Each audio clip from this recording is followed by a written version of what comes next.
Hello guys, ito yung ginawa namin ni Mami na tanggulo. Tikman natin. Una, apple.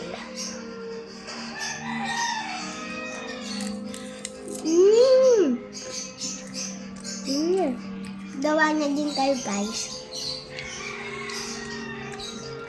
Kahit anong prutas, wag lang yung mangga na hinog. But, paggawa guys, kailangan ng prutas. Tapos, kailangan ng asukal. Tapos, yelo. Yun lang guys. Tapos, lalagyan. Tignan natin yung dulo nito. Kasi mas crunchy daw ata yung dulo. Ay, hindi.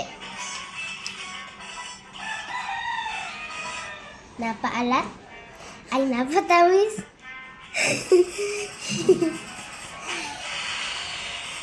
Lagyan ko pa nga guys ng yelo. Law-law muna natin para mas success. Ay!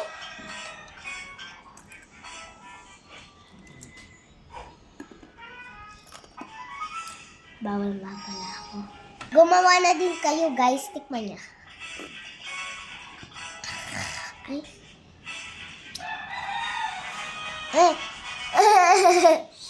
Nahulog. Tikman. Nahulog.